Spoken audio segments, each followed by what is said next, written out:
Fitness is easily one of the most important things that footballers can work on. Just ask Pep Guardiola. When you are not fit and your weight is not properly, danger's coming, and they are not faster enough, quicker in the head enough, and that's why I want to be my players absolutely fit. And he is 100% right. If you are an unfit footballer, you will make worse decisions on the pitch that can lead to bad turnovers or missed opportunities. It can ruin your actual technique, so you take bad touches or you completely mess up a shot. And it can of course lead to less distance being covered and you having an overall smaller impact on the match. I know it's a little bit of a sad way to start the video, but it's the absolute truth. On a positive note though, if you work to resist this fatigue and actually improve your fitness on the pitch, while your opponents are making worse decisions and taking worse touches, your ability won't go down and you will have the potential to have late moments of magic to win your team the game, just like Rafinha did in the Champions League the other day. So let's teach you how to resist fatigue and become a more fit footballer, just like my athletes do from the youth to the pro level, so that you can stand out on the pitch as well. Now, you know I have to do a really quick intro just so you know who is talking to you, and my name is Matt Stigler. I am a pro footballer performance coach and I have been for 10 years now.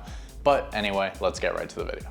Now, one of the biggest reasons that footballers don't get more fit is because they aren't using fitness techniques that allow for them to optimize for their fitness level on that day, which is really just a fancy way of saying they're either working too hard or not hard enough, due to the fact that their training program isn't adaptable to their recovery levels. But I'm going to explain to you step by step what I do to fix this for my footballers that has absolutely skyrocketed their fitness. And a quick disclaimer, this can be a bit confusing, but I'm going to show you exact examples. I'm going to show you the exact numbers that me and my athletes have used to do this so that you can take those and then you can be a fitter footballer today. So this is going to be a form of auto-regulatory conditioning. Auto-regulatory essentially means that we're going to be working you the perfect intensity for that day so that you can make progress, no matter if you are out partying until 2 a.m. like Neymar, or if you had the perfect nightly routine the night before and got a solid 9 hours like prime Ronaldo. So there are two different ways to do this based on your goals, and there are 2 steps for each goal, but no matter what goal you choose, the first step is going to be the exact same. So here's exactly how you do step number 1. You could really do this with almost any distance, but this will be easiest with medium stim training.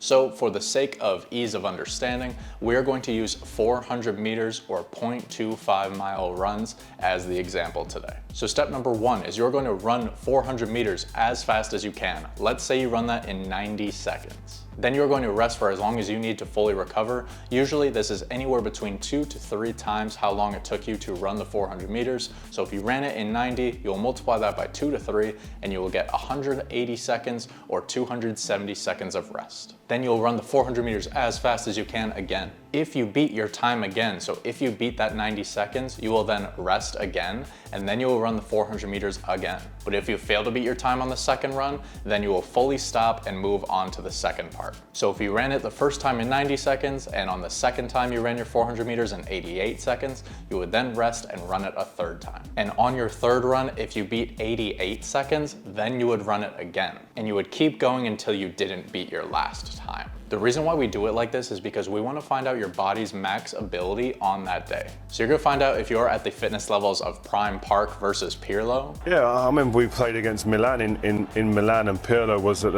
the centre of everything that they'd done, and the manager played at Geeson Park on him as a man marking job, and I'm sure Pirlo woke up the next morning, looked at the bottom of his bed and expected to see Geeson Park there. Or you're gonna see if you're feeling more like Hazard did at Madrid, no offense. And I know what you're thinking, oh, we're doing so many max effort runs on that day, how is this not overly fatiguing? But because you only do a few, really most of the time you're only gonna be doing 1 to 3 max, it's not overly fatiguing because the volume isn't high enough. Now, moving on to step number 2, this is where it's going to depend on which goal you choose. We can either have the goal of improving our total distance covered during a match, so we can be more like Valverde or Bellingham, making up for those lazy wingers that we have. Or the goal can be to improve our recovery time between sprints, so that we can be that winger that is just absolutely relentless, running at the fullback every 5 seconds like Mo Salah in the Prem this year. I will explain total distance covered first, because if I were you and I didn't know which one I wanted to improve, I would do this one first. So in both examples, we have 3 variables that we want to adjust to accomplish our goal. We have total distance, we have rest time, and we have work time. And what we need to decide on is what % of our best time do we want to run at? How much rest time do we want, and how does this match up with our goal? And how much, if any, total limit on distance do we want? In both of these cases, I've just done these to failure, but depending on what point of the season you're at, if you're in season or off season, your training schedule, what you're doing for the rest of the week, you may want to put limits on this. Like no matter what, even if I don't fail, I stop at 2 miles, I stop at 3, 5, whatever it is. Now, because the goal of this is to improve the total distance that we can cover during a match, this is what we're going to do. We should be looking for longer times to complete each run, higher amounts of rest time, and just maximizing the distance covered. Now, just because we are giving ourselves more time to complete each interval and we're giving ourselves more rest time does not mean that we're doing the max amount of time for both of those. We still want to make sure that we are not fully recovered and that we are pushing ourselves during these runs. But because of the goal that we chose, we want to make sure that we can manipulate the work and rest times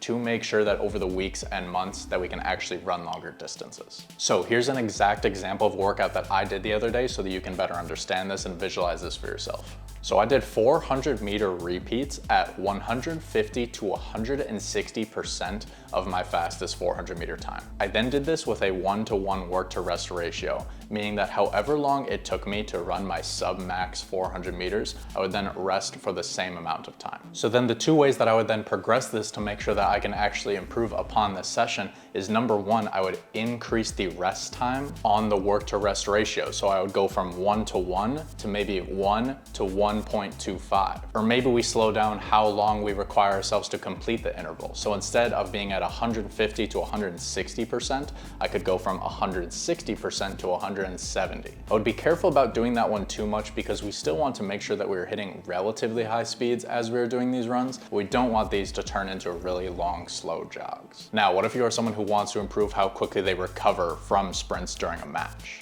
Now we are working with the same 3 variables here to manipulate. We have the total distance, we have the work time, and we have the rest time. And we need to decide on the same 3 things. What % of our best time do we want to be running at? How much rest time do we want, and how does that line up with our goals? And how much total distance do we want to cover if we want to set any max there? So since the goal is to improve how quickly we recover between sprints during a match, what we will do over the weeks and months is we will take the rest time that we have and we will slowly lower it while maintaining the other variables. So we can take the exact same example of, let's say during your first run you did 400 meters at 150 to 160% of your fastest pace, and you started with a 1-to-1 work to rest ratio and you capped yourself at 3 miles. Now the next week, doing the exact same session, what you would do is you would do 400-meter repeats, 150 to 160%, but the work to rest time would be different. Instead of 1-to-1, you would do 1 to 0.9.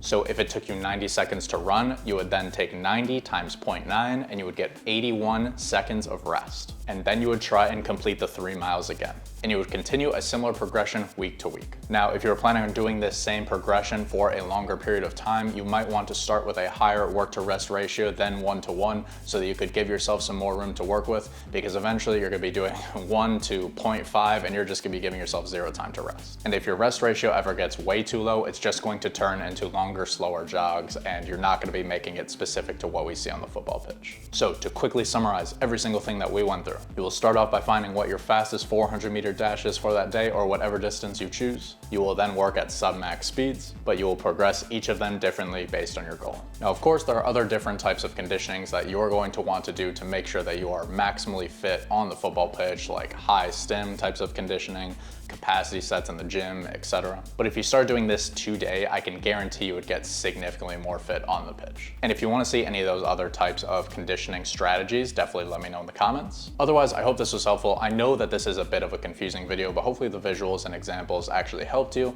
But if not, please let me know in the comments what questions you have, and I will do my very best to answer each and every one of you. Otherwise, let me know what you want to see next time, and I will see you all next week.